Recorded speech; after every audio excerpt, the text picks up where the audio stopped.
तो स्वागत है बच्चों आपका अपना और सिर्फ अपना YouTube चैनल यानी झारखंड के बच्चों का अपना YouTube चैनल जिसका नाम है झार एजुकेयर। तो आप सभी को हमारी तरफ से जोहार, यानी कि जोहार कहने का मतलब कि हमारा झारखंड का अपना सलाम है। जब तक जोहार नहीं बोलोगे बच्चा भी कैसे गुहार करेगा। तो चलिए अब लोग शांति से बैठे। पिछला क्लास में थोड़ा रिपोर्टिंग हो गया, इस समझ में नहीं आ रहा है। हम आपको एक वीडियो बना के देंगे कि हम किस हालत में आपको वीडियो दे रहे हैं। थोड़ा आप लोग भी मैनेज कीजिए, क्योंकि हम उस जगह में है ना जहाँ पे अभी बोर्ड नहीं है। बोर्ड होगा ना हम रिवीजन देंगे, हम ये मेरा वादा है आपसे, हम रिवीजन क्लास देंगे। बस आप लोग 2-4 क्लास मैनेज कीजिए। अगर बोरिंग लग गया ना तो हम सच में नहीं पढ़ाएंगे वैसा, समझ गए। लेकिन इतना हम कॉन्फिडेंस से कह रहे हैं कि आप लोग हम रिवीजन देंगे और बहुत तगड़ा वाला रिवीजन देंगे। चलिए थोड़ा सा रिवीजन भी मार लेते हैं। रिवीजन नहीं मारेंगे ना तो मजा होने लगेगा। चलिए देखिए, हम लोग आपके सामने पहला बात लाए थे यूरोप में राष्ट्रवाद का उदय। राष्ट्रवाद क्या होता है तो राष्ट्रवाद के बारे जानना जरूरी है। राष्ट्रवाद किसको कहते हैं?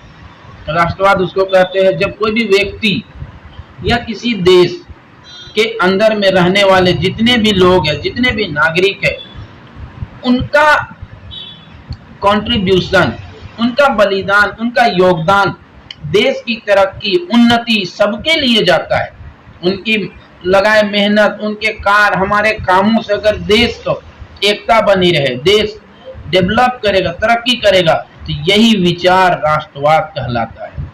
आपको पूरा पीडीएफ मिलेगा, आप लोग को टेंशन नहीं लेना है। एक बार सुन लीजिए, देश के अंदर रहने वाले जितने भी नागरिक हैं, अगर देखिए हम लोग नागरिक हैं तो हम देश के अंदर रहने वाले, हम जैसे आप जैसे सभी नागरिक, हमारा योगदान, हमारा मेहनत, ये सब देश की तरक्की के लिए, देश को मजबूत करने के लिए अगर जाता है हमारे। अब जैसे तो वो राष्ट्रवाद है। एग्जाम्पल, टीचर मेहनत करे, बच्चा कामयाब होगा, परिवार बढ़ेगा, उसका परिवार तरक्की करेगा, उनके घर में खाने पीने की जो कमी है वो दूर होगी, वो आगे बढ़ेगा, वो दूसरा देश है और आगे, तो देश भी आगे बढ़ेगा, देश शिक्षित होगा। आज अगर शोएब सर पढ़ा रहे हैं, ये भी राष्ट्रवाद है। शोएब सर का पढ़ाना भी राष्ट्रवाद है, क्योंकि यूट्यूब में फ्री में पढ़ा रहे हैं, नोट्स फ्री में दे रहे हैं। आप झार एजुकेयर के नाम पे एप्लीकेशन लॉन्च कर दिए फ्री नोट्स में, तो ये भी राष्ट्रवाद है। इससे देश, तो देखिए देश का बच्चा पढ़ रहा है ना, झारखंड तो देश के अंदर है, तो सोचिए वो भी पढ़ेगा, वो शिक्षित होगा तो आगे बढ़ेगा, वो 2-4 को और आगे बढ़ाएगा, उससे उसका घर डेवलप करेगा, विकासशील होगा, और विकासशील होगा तो देश के भी विकास में योगदान देगा। दैट्स कॉल्ड राष्ट्रवाद, यानी कि नेशनलिज्म। उम्मीद करते हैं आप लोग समझ गए होंगे। जब तक तेज जोर थोड़ा चिल्ला के नहीं बताते ना, मजे नहीं आते। थोड़ा मोड़ा कुछ खा पी के भी बनाना चाहिए, तो भूखे प्यासे बनाने में मजा नहीं। तो हम लोग पढ़ रहे थे क्या? अब चलिए, यूरोप एक महाद्वीप है, राष्ट्रवाद समझ गए। उदय मतलब राइज, उगना, बढ़ना।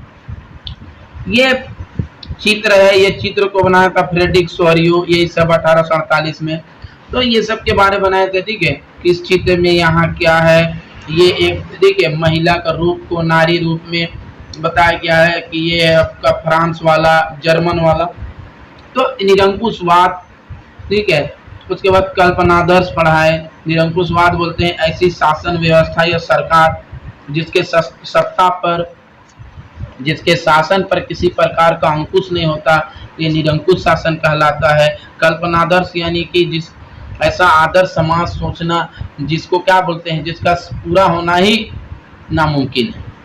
और हम लोग आप लोग को बीच में अर्नेस्ट रेनन के बारे बताएं, वो एक फिलोसफर था, उसने राष्ट्र का विचार दिया। उनके अनुसार नेशन क्या होता है, तो वो बोला कि लंबे त्याग, लंबा निष्ठा, चरम मृत्यु, जिस देश के लोग में वीरता होता है, शौर्य होते हैं, गौरव होते हैं, महान पुरुष होता है, इन सब की योगदान को मिला के इनके विचारों को एक राष्ट्र कहा जाता है। और एक राष्ट्र में जनमत संग्रह जरूरी है। व्हाट इज जनमत संग्रह? जनमत संग्रह किसको बोलते हैं? जनमत संग्रह का मतलब होता है रिफरेंडम, यानी कि प्लेबिसाइट। जनमत संग्रह है क्या? जनमत संग्रह होता क्या है कि एक बड़े खास क्षेत्र में जब लोगों से किसी कानून के बारे में मानने, विचार, उसको स्वीकार करने या अस्वीकार करने के लिए उसके वोट का इस्तेमाल करके पूछा जाता है, तो ये जनमत संग्रह है। पिछला वीडियो में देख लीजिएगा, हम थोड़ा थोड़ा करके आपको बता रहे हैं। यहाँ पे फ्रांसीसी क्रांति, उसके बाद क्या है, फ्रांसीसी क्रांति और राष्ट्र का विचार क्या है। तो अब इसी वाला वीडियो में आप लोग बोले थोड़ा समझ में नहीं आया।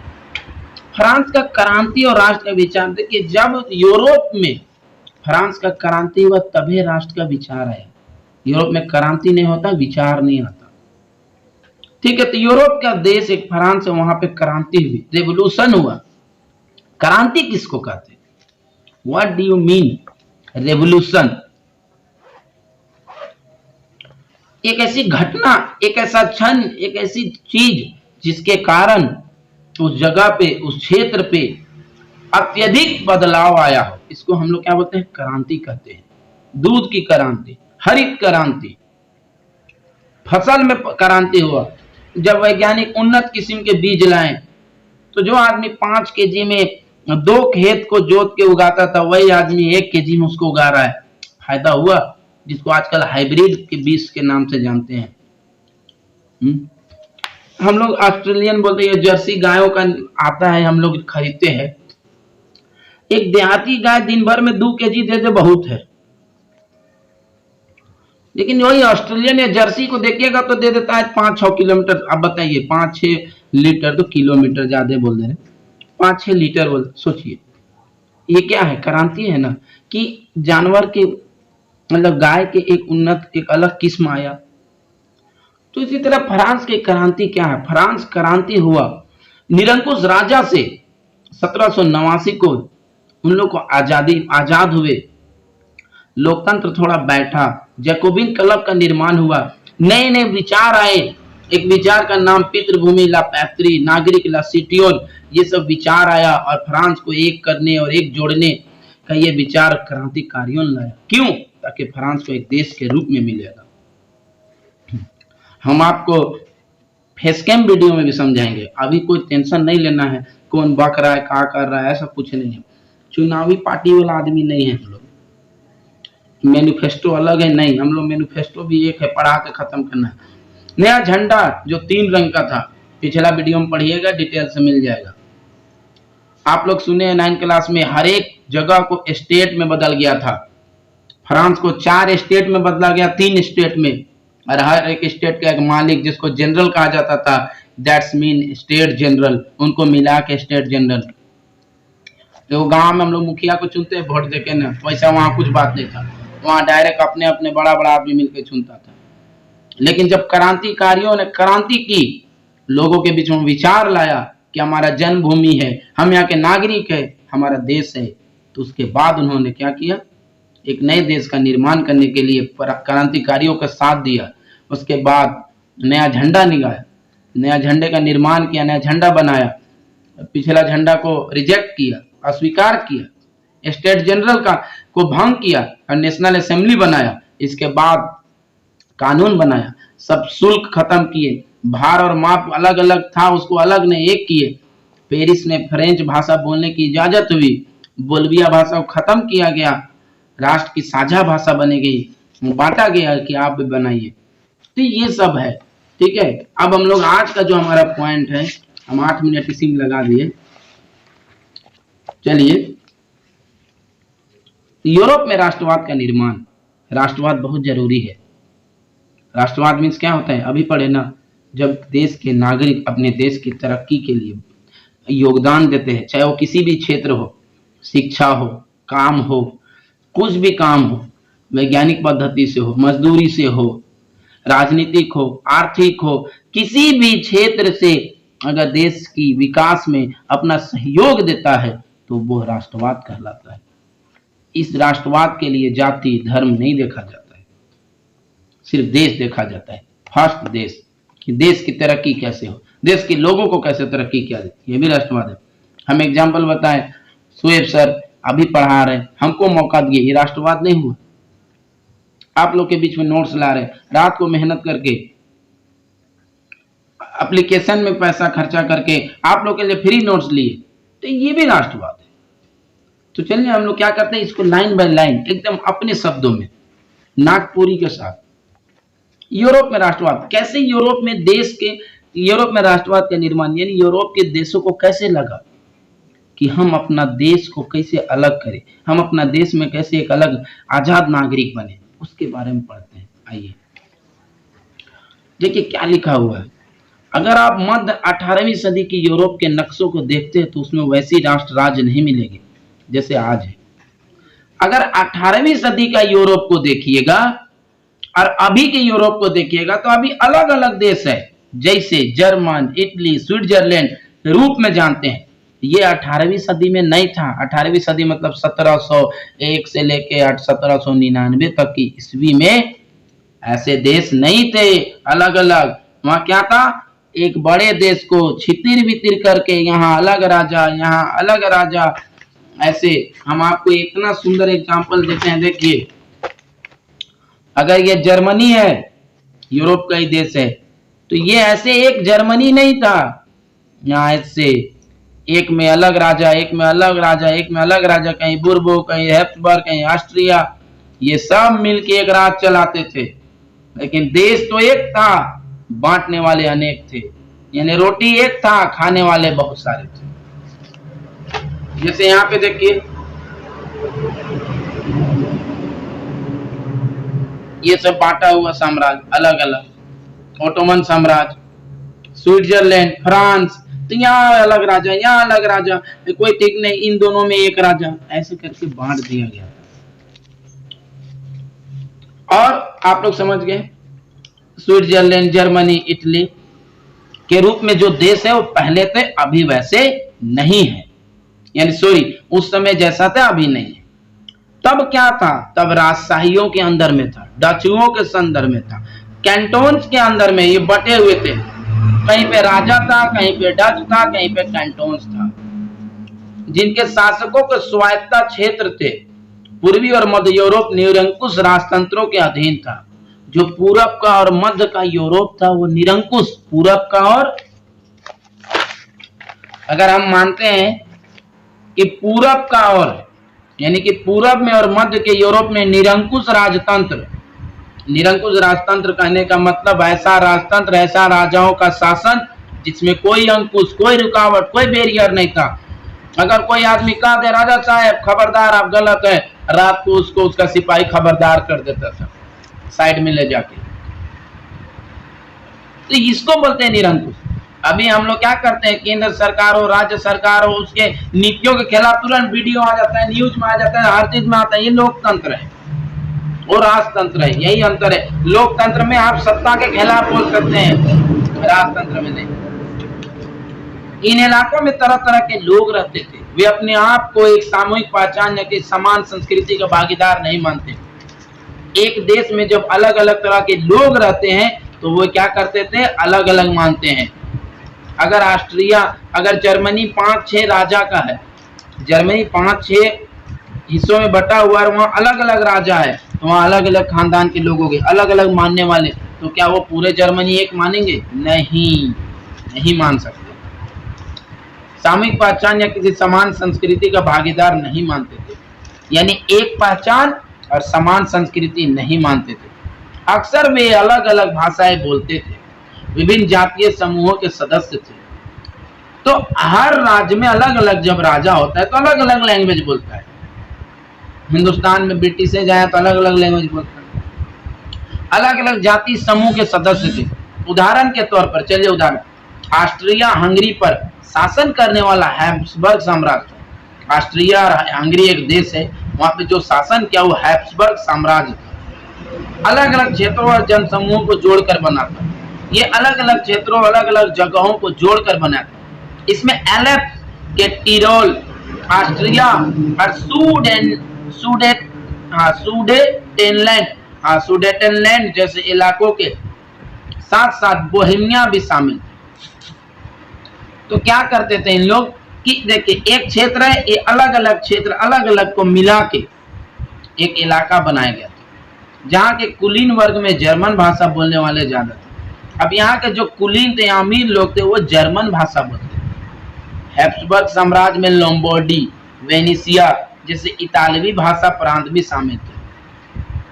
अब ये हैब्सबर्ग खानदान का, हैब्सबर्ग वंश का जहां जहां राजा था, जहां जहां इन लोग का अपना अधिग्रहण था, कंट्रोल था, उसमें जैसे कि लोम्बार्डी है, वेनेशिया है, इतालवी फ्रांस है, यहाँ क्या बोलता था? इटालियन भाषा बोलता था। हंगरी में आधे लोग मैग्यार भाषा बोलते थे, देखिए, जबकि बाकी लोग बोलिया का इस्तेमाल करते थे। तो क्षेत्र अलग अलग, राजा एक, लैंग्वेज अलग, संस्कृति अलग हो जाता था। गलीसिया में कुलीन वर्ग पोलिश भाषा बोलता था। अब ये गलीसिया एक जगह है, वहां का कुलीन वर्ग पोलिश भाषा बोलता है। यहाँ का कुलीन वर्ग कोई, देखिए यहाँ पे खास कहाँ पे बोला गया, जर्मन भाषा बोलता है। इन प्रभावशाली समूहों के अलावा हैब्सबर्ग साम्राज्य की सीमा रेखा के भीतर भारी संख्या में खेती करने वाले लोग अधीन व्यवस्था में रहते थे। अब ये जो हैब्सबर्ग खानदान था, साम्राज्य था, इनका कंट्रोल, इनका पुरजोर वर्चस्व, इनका जो कंट्रोल था, इनके जो अंदर में थे, बहुत बड़े क्षेत्र के अंदर आता था, ठीक है, और अधीन लोग अवस्था में रहते थे। हाँ, और ज्यादातर खेती करने वाले लोग रहते थे। जैसे उत्तर में बोहेमियन और स्लोवाक, कार्नियोल, स्लोवेन्स, दक्षिण में क्रोएट, पूरब की तरफ ट्रांसिल्वेनिया में रहने वाले रोमन लोग। ऐसा फर्क राजनीतिक एकता को आसानी से बढ़ावा देने वाला नहीं था। इन तरह तरह के समूहों को आपस में बांधने वाला तत्व केवल सम्राट के प्रति सबकी निष्ठा थी।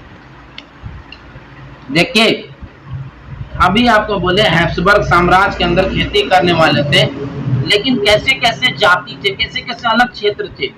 कोई उत्तर में बोहेमियन था, स्लोवाक था, कार्निवोल था, स्लोवेन्स था, दक्षिण में क्रोएट था, पूरब की तरफ ट्रांसिल रहने वाले रोमन लोग। ये लोगों की प्रजातियां हैं, लोगों के तरीके हैं, लोगों की पहचान है। हम इस प्रजाति, हम ऐसे से, हम यहाँ से, हमारे जाति है। इस तरह के जाति के लोग रहते थे, लेकिन इनको रहने से राजनीतिक एकता को आसानी से बढ़ावा दे। ऐसा नहीं कि इन लोग राजनीतिक एकता यानी राज करने में बहुत ज्यादा सफाई नहीं, ये सिर्फ रहते थे तो राजा की इज्जत, उनकी निष्ठा थी कि राजा को निष्ठा थी, राजा के प्रति मान सम्मान। अब चलिए यहाँ पे कुछ, अब मेन हमारा टॉपिक आता है कुलीन वर्ग और नया मध्य वर्ग। ये कुलीन वर्ग कौन था? सामाजिक और राजनीतिक रूप से जमीन का मालिक कुलीन वर्ग यूरोपीय महाद्वीप का सबसे प्रभुत्वशाली वर्ग था। अगर समाज के हिसाब से देखा जाए, आबादी के हिसाब से, राजनीतिक रूप के हिसाब से, राज करने के हिसाब से देखे तो जमीन का मालिक कुलीन वर्ग यूरोपीय महाद्वीप का सबसे प्रभुत्वशाली वर्ग था। यानी यूरोप में अगर कोई ताकतवर था, कोई वर्ग, कोई खानदान, तो वो कुलीन था। क्या था? कुलीन था, जिनका जमीन पे भी पकड़ बहुत ज्यादा था, जिनके मालिक भी बहुत ज्यादा थे जमीनों के, वो कुलीन थे। इस वर्ग के सदस्य एक साझा जीवन शैली से बंधे हुए थे। इस खानदान, इस वर्ग के जो सदस्य थे, इनका एक खूबी था कि इन लोग का एक ही जीवन शैली था, बंधे हुए थे। यानी जो इन लोग का जीवन का लाइफ स्टाइल है, जीवन मतलब लाइफ स्टाइल, ये एक था। क्या था? जीवन, लाइफ स्टाइल, जीने का तरीका एक था। सभी लोग, जहां फुटानी आ जाए वहां फूट आता है, जहां फुटानी नहीं आएगा वहां फूट नहीं है। विभाजनों को देखिए, जो क्षेत्रीय विभाजनों के आर पार व्यापक थी, वे ग्रामीण इलाकों में जायदाद और शहरी हवेलियों के मालिक थे। देखिए कितना बड़ा महान आदमी था। गांव में क्या करता था? खेती वाले का मालिक था, और शहर में क्या करता था? हवेलियों में रहता था। यानी गांव में किसानों पे उनका बस चलता था, और वहां पे बस चला के उनके, माने वो बस मत सोचना, उन पे कंट्रोल करके वहां पे जो धन दौलत प्राप्त करते, वो क्या करते? शहरों में, हवेलियों में लगा के ऐसो आराम से जीते। राजनीतिक कार्यों के लिए तथा उच्च वर्ग के बीच में वे फ्रेंच भाषा का प्रयोग करते थे। कैसे कहाँ पे कंट्रोल करना है, कैसे राज करना है। राजनीति का मतलब ही होता है राज करने की नीति।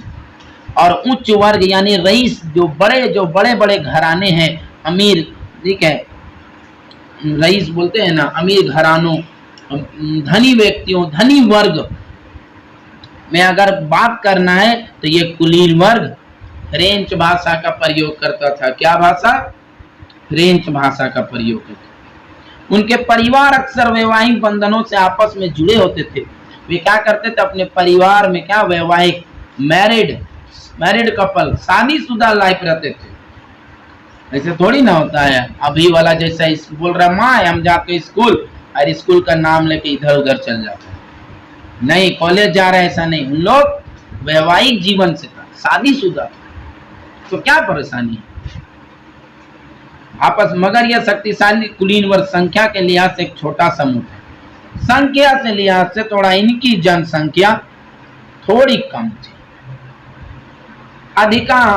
जनसंख्या का अधिकांश लोग कृषक थे और इनकी जो जनसंख्या थी, इनके लोग क्या थे? कृषक थे। क्या थे? कृषक थे।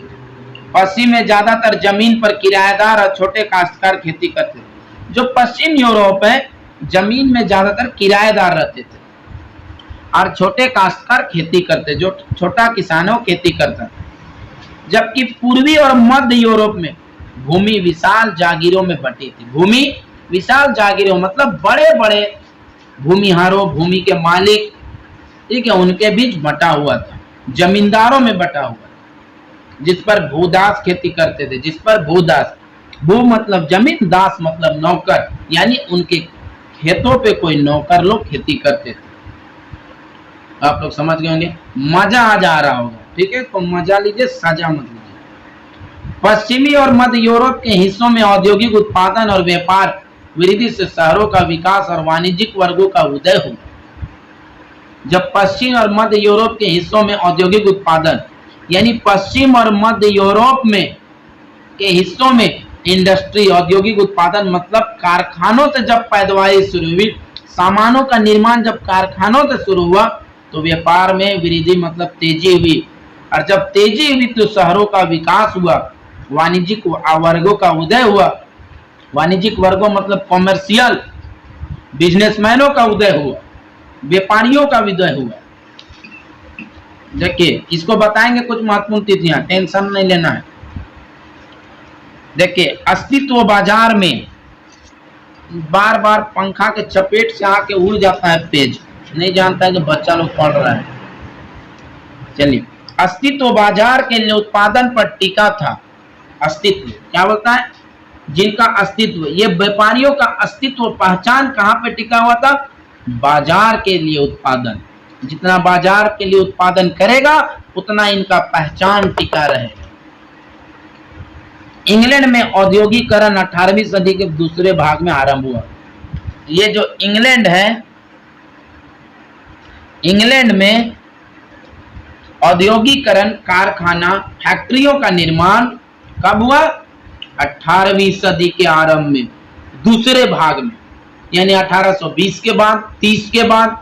लेकिन फ्रांस और जर्मनी के राज्यों के कुछ हिस्सों में या 19वीं शताब्दी के दौरान ही हुआ। सुनिए, 19वीं शताब्दी के दौरान हुआ। सोचिए इंग्लैंड कितना फास्ट है। ये 18वीं सदी में फैक्ट्री खोल के उत्पादन, प्रोडक्शन करने लगा, उसी से बिजनेस व्यापार करने लगा। लेकिन जर्मनी और फ्रांस के हिस्सों में ये 19वीं सदी में जाता है। कहने का मतलब इंग्लैंड में अगर फैक्ट्री बनता है तो आपका 1710, 20, 30 के बाद से शुरू हो जाता है।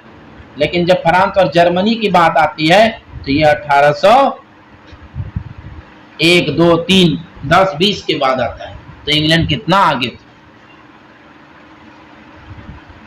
इस क्रिया के फलस्वरूप नए सामाजिक समूह अस्तित्व में आए। लेकिन जब अकेला इंग्लैंड में था, उसके बाद औद्योगिक क्रांति या औद्योगिक फैक्ट्रियों का खुलना फ्रांस और जर्मनी में हुआ, तो नए नए व्यापार, नए नए बिजनेसमैन का भी उदय हुआ। नए नए सामाजिक समूह अस्तित्व में आए। श्रमिक वर्ग के लोग और मध्य वर्ग जो उद्योगपतियों, व्यापारियों और सेवा क्षेत्र के लोग से बने थे। ये श्रमिक मतलब जो काम करने वाले थे, मध्य के लोग और मध्य वर्ग जो मिडिल क्लास था, वो कहाँ से पैदा हुआ था, उनकी पहचान कहाँ से बनी? तो तो उद्योगपतियों, व्यापारियों और सेवा क्षेत्र के लोगों से बने थे। मध्य और पूर्वी यूरोप में इन समूहों का आकार 19वीं सदी के अंतिम दशकों तक छोटा था। क्या बोलता है कि देखिए, मध्य और पूर्वी यूरोप में इन समूहों का आकार 19वीं सदी के अंतिम दशकों तक छोटा था।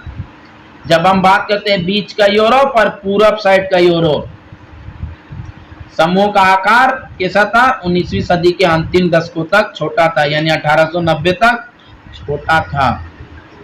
कुलीन विशेष अधिकार की समाप्ति के बाद जब कुलीनों का विशेष अधिकार, स्पेशल राइट खत्म कर दिया गया, डिमोलाइज कर दिया गया, तो शिक्षित और उदारवादी मध्य वर्गों के बीच ही राष्ट्रीय एकता के विचार लोकप्रिय हुए। जब क्रांति हुई, कुलीन वर्गों का वर्चस्व, कंट्रोल खत्म हुआ, तो एक नए वर्ग का जन्म हुआ। उस वर्ग का नाम था शिक्षित वर्ग, उदारवादी वर्ग, जिससे मध्य वर्ग के बीच, यही जो वर्ग थे जो मध्य वर्ग के बीच में राष्ट्रीय एकता यानी कि नेशनल बोलिए पूरे देश में एक यूनिटी के लिए एक विचार लाए, एक आइडियोलॉजी लाए और उनके बीच में रखा। तो यहाँ तक तो अच्छा से समझ गए होंगे। अब हम लोग आगे पढ़ते हैं। आज हमारा यही पॉइंट रहेगा। उदारवादी, हाँ, हम लोग एक कुछ पॉइंट था, कुछ महत्वपूर्ण तिथियां। 1797 नेपोलियन का इटली पर हमला, नेपोलियाई युद्धों की शुरुआत। 1797 में नेपोलियन का इटली पर हमला, नेपोलियन युद्धों की शुरुआत। 1814 से 1815 नेपोलियन का पतन, वियना संधि। ये याद रखिएगा कि 1814 से 15 में नेपोलियन का हार हुआ और वियना संधि हुआ।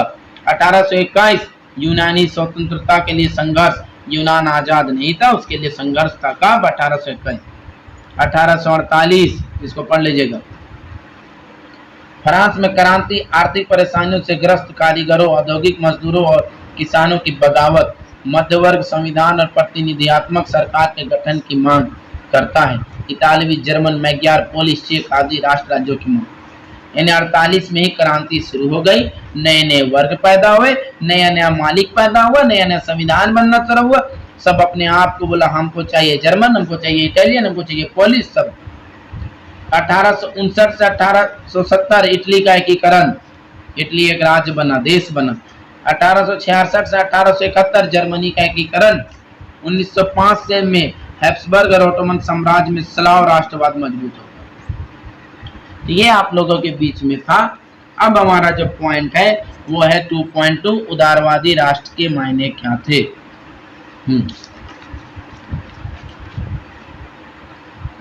यूरोप 19वीं सदी के दशकों में राष्ट्रीय एकता से संबंधित विचार उदारवाद के करीब से जुड़े थे। उदारवाद होता क्या है? उदारवाद यानी लिबरलिज्म शब्द यानी क्या है? लातिन भाषा के मूल लिबर यानी लाइबर पर आधारित है, जिसका अर्थ है आधार, आजाद, इंडिपेंडेंट। ये जो उदारवाद का इंग्लिश है लिबरलिज्म, ये शब्द पैदा हुआ है लातिन यानी कि लैटिन वर्ड।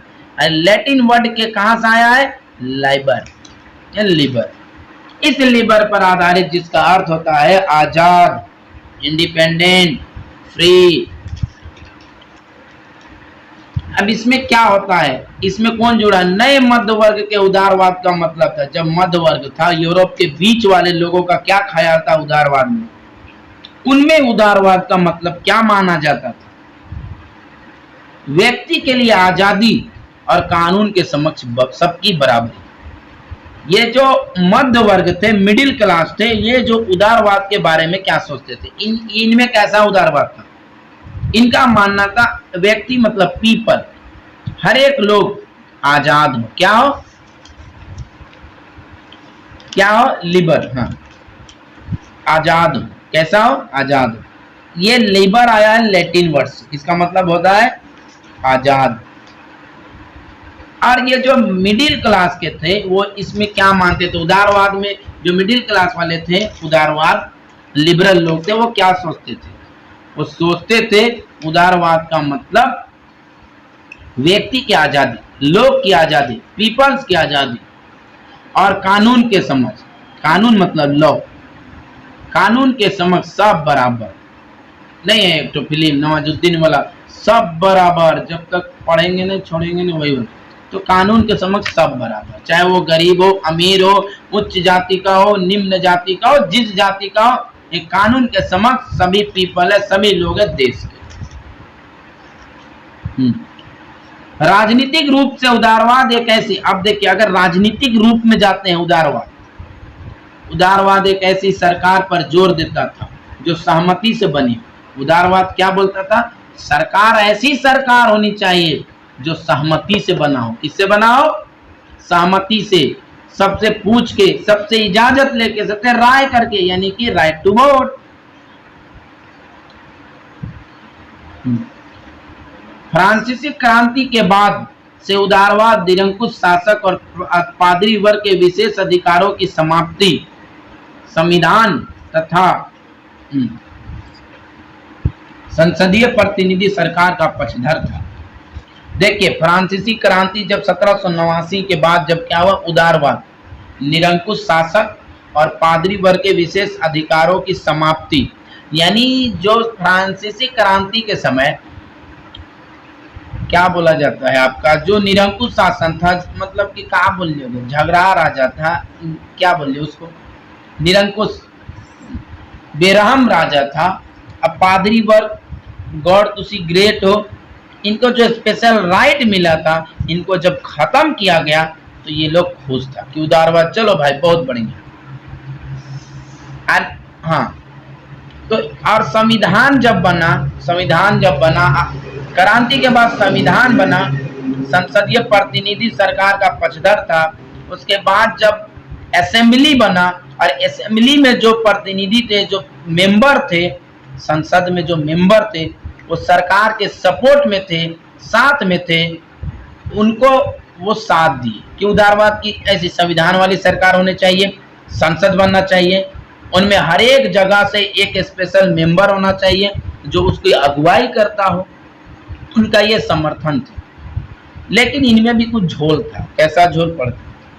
19वीं सदी के उदारवादी निजी संपत्ति के स्वामित्व की अनिवार्यता पर भी बल देते थे।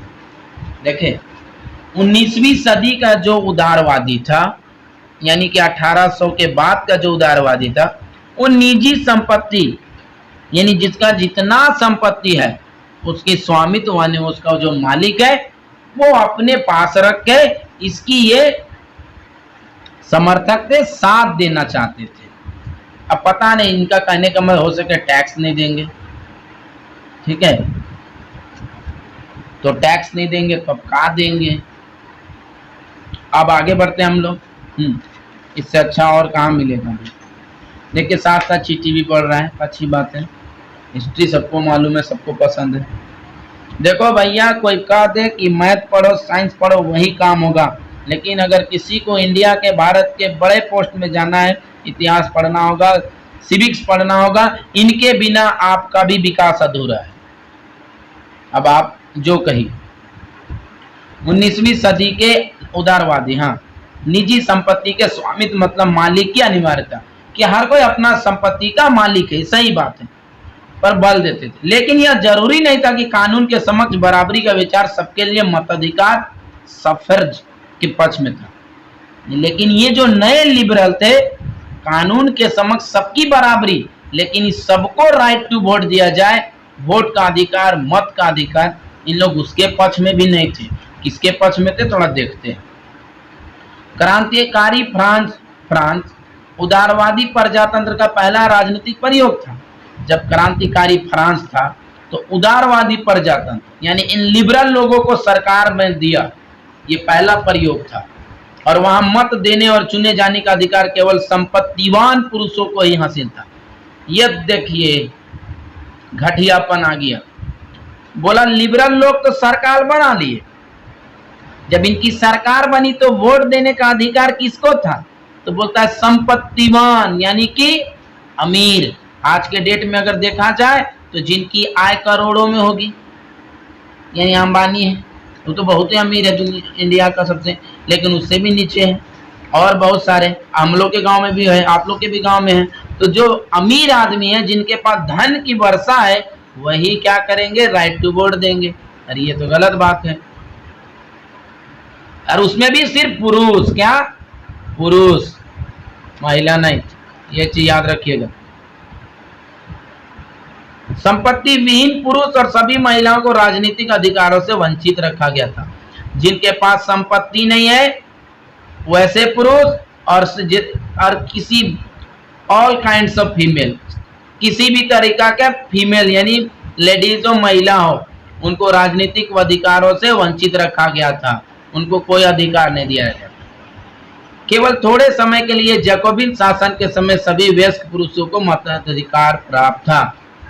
एक समय ऐसा आया जब जैकोबिन का सरकार आया, उस समय सभी वयस्क मतलब जवान लोगों को, एक उम्र होगा, इंडिया में 18 साल है, मान लीजिए 18 साल से ऊपर वाले उम्र के सभी पुरुषों को मताधिकार यानी राइट टू वोट प्राप्त था।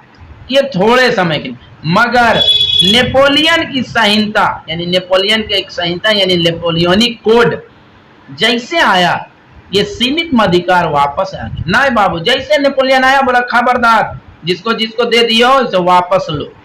और उसने महिलाओं को अवयस्क दर्जा देते हुए उन्हें पिताओं और पतियों के अधीन कर दिया। जैसे नेपोलियन आया, पहले तो वयस्क नागरिक यानी जितने भी लोग थे वो सबका राइट टू वोट, मत यानी वोट का अधिकार को खा गया, काट दिया। बोला सब वोट नहीं देगा, और प्लस बोल दिया जो इतना भी महिला है, ये महिलाएं या तो पिताओं के अंडर में रहे, अपने माँ बाप के देख रेख में रहे, नहीं तो फिर पतियों के अधीन में रहे, नहीं तो फिर पति के नीचे रहे, यानी कि पति ही उनके लिए सब कुछ है। हाँ, संपूर्ण 19वीं सदी तथा 20वीं सदी के आरंभिक वर्षों में महिलाओं और संपत्ति विहीन पुरुषों ने समान राजनीतिक अधिकारों की मांग करते हुए विरोध आंदोलन चलाए। लेकिन 19वीं सदी तथा 20वीं सदी के आरंभिक वर्षों में महिलाओं और संपत्ति विहीन पुरुषों ने समान राजनीतिक अधिकारों की मांग करते हुए विरोध आंदोलन चलाए।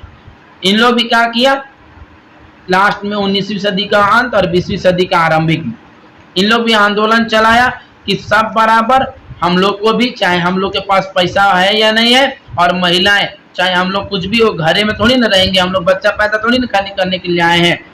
लेकिन आप लोग पढ़े हैं फ्रांस की क्रांति में कि पाव रोटी और बच्चे पैदा करने के लिए, तो वही के लिए आंदोलन किए। नहीं, हम लोग को भी राजनीति में मौका दिया जाए, हम भी एमएलए एमपी बनेंगे, हम भी मुखिया बनेंगे। यानी कि वहां तो नहीं होगा, वहां जो पद होगा उसको हम आपके सामने रख रहे हैं। चलिए अब आगे पढ़ते हैं। आप देखिए, आज थोड़ा मजा आ रहा हो, ऐसा नहीं है जी, कभी कभी थोड़ा सुस्त हो जाता है इंसान, यह भी एक जिंदगी का हिस्सा है। आर्थिक क्षेत्र में यानी कि आर्थिक क्षेत्र धन दौलत वाले क्षेत्र की उदारवाद या लिबरल लोग बाजारों की मुक्ति और चीजों तथा पूंजी के आवागमन पर राज्य द्वारा लगाए गए नियंत्रणों को खत्म करने के पक्ष में था। ये जो उदारवाद थे, ये बाजारों की मुक्ति यानी बाजार को आजाद किया जाए, जो जिसको चलाना है चलाए, सब बाजार में चलाएगा। और चीजों, सामानों, पूंजी, कैपिटल, धन दौलत के आवागमन मतलब ट्रांसपोर्टेशन, ले जाना, लाना, आना, राज्य द्वारा, स्टेट के द्वारा लगाए गए नियंत्रण, कंट्रोल, यानी कंट्रोल कब लगता है, जब टैक्स, तो खत्म करने के पक्ष में था। क्या ये लिबरल लोग चाहते थे ये सब खत्म, कि सामान ले जाने में, आने में टैक्स नहीं होना चाहिए, बाजार में मुक्ति हो, सभी अपना बाजार में लगाए, चीजों को ले जाने में टैक्स ना लगे, यही इनका अपना सोच था। चलिए, 19वीं सदी के दौरान उभरते हुए मध्य वर्गों की यह जोरदार मांग थी। आइए, 19वीं सदी के दौरान 1800 प्लस मध्य वर्ग, मिडिल क्लास के भी ये जोरदार मांग थी। 19वीं सदी के पहले भाग में जर्मन भाषी इलाकों का उदाहरण ले। 19वीं सदी के पहले भाग में जर्मन भाषा, जर्मन लैंग्वेज, पहले जो क्षेत्र थे, जो एरिया थे, वह उदाहरण लेते हैं। नेपोलियन के प्रशासनिक कदमों से, नेपोलियन के प्रशासनिक मतलब ये आर्मी रूल, पुलिस देख रेख, अनगिनत छोटे प्रदेशों से 39 राज्यों का एक महासंघ बना। जर्मनी पहले 300 छोटे राज्यों में बटा हुआ था। ये तो नेपोलियन का महानता भी बोल दीजिए एक तरह से, ये तो नेपोलियन का मेहनत है कि जर्मनी 300 छोटे राज्यों से 39 राज्यों का एक महासंघ बना, एक महासंघ, बड़े संघ, ठीक है। इनमें से प्रत्येक की अपनी मुद्रा और नापतोल प्रणाली थी। अरे 300, सोचो ना जी, 300 तितिर बितिर गौरैया नहीं बोलते हैं, गौरैया चरई, इसको क्या बोलते हैं, गिरौचा चरई जैसा था। और सब अपना अपना भाषा रखा था और अपना अपना मुद्रा, अपना अपना पैसा। मान के चलो इतना तो राज, इतना तो राज, इतना तो राज। आपको यहाँ बेटी दे दिया, कोई यहाँ है, अब भाई यहाँ अगर चल रहा है रुपया, यहाँ टाका, यहाँ रुपया, दूसरा रुपया, मान के चलते हैं ऐसे, तो यहाँ आएगा अलग रुपया, यहाँ आएगा अलग रुपया। सोचिए ऐसा हाल था जर्मनी का। इसको एक किया कौन, नेपोलियन। 300 को क्या में बदला, 39 में।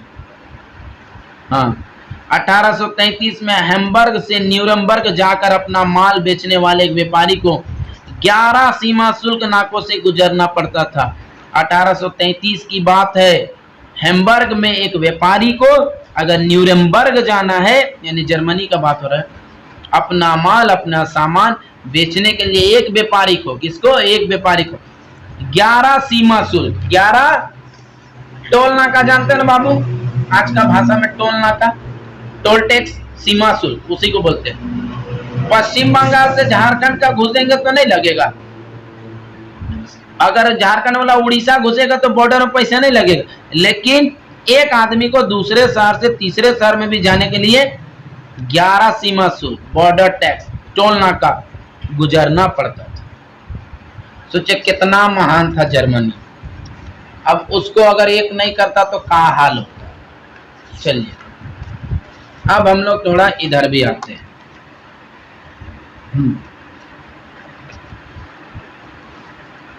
चलिए, और हर बार लगभग 5% सीमा शुल्क देना पड़ता था। कितना, हर बार 5%, जितना बार आइएगा उतना बार 5%। एक आदमी 10 बार आएगा तो 50% ना हो जाएगा जी। 100 रुपया कमाना है, 50 रुपया टैक्से देके जाएगा तो कहाँ रहेगा, बोलिए। हर बार अगर वो 10 बार आता है तो 50% तो टैक्स से देगा, 100 रुपया कमाएगा तो 50 रुपया टैक्स में देगा। शुल्क का अक्सर वस्तुओं का वजन या आकार के अनुसार लगाया जाता है। और शुल्क भी कैसा, ऐसा नहीं कि एक बार आए 5 रुपये, एक बार आए तो नहीं, वजन या आकार देखकर लगाया जाता था। अगर 10 केजी बोरा है तो अलग, 50 केजी बोरा है तो अलग, पिठोरिया में सब्जी लाए तो अलग, ऐसा। क्योंकि हर क्षेत्र की अपनी नाप तोल व्यवस्था थी। अरे ये तो, अरे बाप, और हर क्षेत्र में अलग अलग नाप तोल। कोई जरूरी नहीं है, हो सके 900 ग्राम में अगर यहाँ 1 केजी हो जाता है तो वहाँ 950 ग्राम लग जाता होगा, वहाँ 1050 ग्राम लग जाता, कहीं कम, कहीं बेसी, कहीं ज्यादा, मतलब अलग अलग व्यवस्था। अतः हिसाब लगाने में समय लगता था, और हिसाब लगाने में भी समय लगता। मसलन कपड़े को नापने का पैमाना एले था। कपड़े को मापने का पैमाना एले। कपड़ा किससे मापते हैं हम लोग तो बाबू, आजकल मीटर से नापते हैं, उस समय एले से नापता था, जिसकी लंबाई जगह बदलने से घटती बढ़ती रहती थी। सोचिए, अब एक एले का अगर जगह बदल रहा है, मान के चलिए अगर रांची, अगर मान के चलिए रांची में नाप रहे एले से, तो रामगढ़ आते बढ़ भी सकता है, घट भी सकता है। अगर एक एल कपड़ा फ्रैंकफर्ट में खरीदा, एक एल कपड़ा कहाँ खरीदा, फ्रैंकफर्ट में खरीदा जाता, तो 54.7 सेंटीमीटर मिलता। और यही कपड़ा अगर मेंज में खरीदना है तो 55.1 सेंटीमीटर, न्यूरमबर्ग में 65.6 सेंटीमीटर, और फ्राइबर्ग में 53.5 सेंटीमीटर। ये नाम है कि रेसिपी है जी भारतीय का। चलिए, शहरों के नाम है। यहाँ खरीद रहे तो 54, वहाँ खरीद रहे तो 55, फिर वहाँ खरीदे तो 65, फिर फ्राइबर्ग में खरीदा तो 53। सोचिए एले का कितना प्रकार था। रांची में 1 मीटर खरीदो, रामगढ़ में खरीदो, डाल्टनगंज, पलामू में खरीदो, जमशेदपुर में खरीदो, कहीं भी खरीदो, उड़ीसा में, धनबाद में, वेस्ट बंगाल में, कहीं खरीदो, 1 मीटर इक्वल टू 100 सेंटीमीटर। आज का दौर कितना सुविधाजनक है। नए वाणिज्यिक वर्ग ऐसी परिस्थितियों को आर्थिक विनिमय और विकास में बाधक मानते हुए एक ऐसे एकीकृत आर्थिक क्षेत्र के निर्माण के पक्ष में तर्क दे रहा था, जहां वस्तुओं, लोग और पूंजी का आवागमन बाधा रहित हो। नए वाणिज्यिक वर्ग, नया जो ये बिजनेस घराना था, वो क्या करता था, आर्थिक विनिमय पैसों का लेन देन, सामानों का लेन देन, विकास डेवलप में जो बाधक मानते हुए एक ऐसे एकीकृत आर्थिक क्षेत्र के निर्माण के पक्ष में ये जो नया बिजनेसमैन था वो सोचता था आदमी को यहाँ जाता है अलग टैक्स, वहां जाता है अलग टैक्स, यहाँ जाता है अलग लंबाई, वहां जाता है अलग, तो क्यों ना एक अलग आर्थिक क्षेत्र, अलग बिजनेस का एक एरिया ही बना दिया जाए जहां वस्तुओं, लोग और पूंजी का आवागमन बाधा रहित हो, जिसमें कोई रोक टोक नहीं हो। तो चलिए इसी को तर्ज में देखते हुए 11 टोल नाका से गुजरते थे, एले का उपयोग होता था, जगह बदलते एले बदल जाता। हाय रे एले, कहाँ कहाँ जाके क्या क्या बदले, क्या दिले, कहाँ दिले, ये बड़ा परेशानी थी। इसी के पक्ष को तर्क में देखते हुए 1834 में परसा की पहल पर 1834 में जब नेपोलियन 300 राज्यों को 39 राज्यों में बदला ना, उस समय परसा ही सबसे बड़ा राज्य था। तो परसा की अगुवाई में, परसा का पहल में एक शुल्क संघ, एक टैक्स का एक बड़ा शुल्क संघ, टैक्स का एक कमीशन बनाया गया जिसे कहा गया जोल्वेरीन स्थापित किया गया। अब सोचिए 1834 में जोल्वेरीन का स्थापना हुआ, किसके पहल पर हुआ? परसा के। भाइयों बहनों, बेटा बेटी, छुआ पुता जान लो, 1834 में परसा के पहल में शुल्क संघ यानी कि टैक्स कमीशन बनाया गया, जोल्वेरीन जिसका नाम था, स्थापित किया गया। आप सोचिए, आप क्वेश्चन आ सकते हैं, जिसमें अधिकांश जर्मन राज्य शामिल थे। कौन शामिल था? जर्मन राज्य। इस संघ ने शुल्क अवरोधों को समाप्त कर दिया। ये जो सीमा शुल्क बना, ये तमाम 11 तरह के शुल्क को बर्बाद, खत्म कर दिया। एकमात्र टैक्स लगता था जिसका नाम था जोल्वेरीन। और मुद्राओं की संख्या 2 कर दी गई। और मुद्रा जो हर क्षेत्र में अलग अलग मुद्रा, उसको 2 कर दिया गया। क्या कर दिया गया? 2। जो इससे पहले 30 से ऊपर थी, बाप रे बाप, आदमी से ज्यादा मुद्रा था पहले, अब क्या था? 2 था। इसके अलावा रेलवे के जाल ने गतिशीलता बढ़ाई। रेलवे का जाल जब बनाया गया ना, इधर से उधर रेलवे का पूरा जाल रोपा गया, राज्यों को जोड़ा गया, तो क्या हुआ? आर्थिक गतिशील बढ़ाई, तो बिजनेस गतिशीलता बढ़ाई, बिजनेस करने में बड़ा तेजी हुआ। और आर्थिक हितों को राष्ट्रीय एकीकरण का सहायक, और ये जो आर्थिक हित, जो देश, ये जो बिजनेस के हित थे, धन दौलत के हित थे, राष्ट्रीय एकीकरण का सहायक बनाया गया। ये जो आर्थिक इकोनॉमिक पावर होते हैं ना, ये क्या क्या राष्ट्र को एक करने में भी सहायक मालूम पड़ा। उस समय पनप रही व्यापक राष्ट्रवादी भावनाओं को आर्थिक राष्ट्रवाद की लहर ने मजबूत बनाया। और उस समय जो जर्मनी में राष्ट्रवाद को जो लहर था, उसको राष्ट्रवादी भावना को और मदद मिला इस आर्थिक हित से, यानी जोल्वेरीन रीढ़ का हड्डी साबित हुआ जर्मनी को एक करने में। ठीक है, ये था आज का पॉइंट। तो अब हम आपको दूसरे पार्ट में दूसरा पॉइंट पढ़ाएंगे, क्योंकि ये एक अलग पॉइंट है, अब बहुत ज्यादा लंबा हो जाएगा वीडियो। तो देखिए 1815 के बाद एक नया रूढ़िवाद, हम 1815 में नया रूढ़िवाद नेक्स्ट टॉपिक में पढ़ेंगे। तो बने रहे और हमारे साथ रहे, आपको बोर नहीं लगेगा। कभी कभार होता है, मैनेज कीजिए। ठीक है, खेती करने के बाद हर रोज वर्षा नहीं होती है बाबू लोग, कभी सुखाड़ भी आता है, फिर वर्षा भी होती है। और बरसात में हर जगह भी खेती नहीं होती है, कहीं होती है कहीं नहीं होती है। तो उम्मीद करता हूँ आप लोग बने रहें। ठीक है, मैं आपको फेस कैम वीडियो जरूर दूंगा बोर्ड में, बस थोड़ा सा सब्र कीजिए। अभी थोड़ी स्थिति वैसी नहीं है, मतलब जगह में कंडीशन, कुछ दिन बाद में आपको दूंगा। ठीक है, आपका सपोर्ट, आपका साथ देने के लिए बहुत बहुत धन्यवाद। तो आज के लिए इतना ही, नए वीडियो मिलते हैं नए सेशन नए क्लास के साथ। तब तक के लिए जय जय।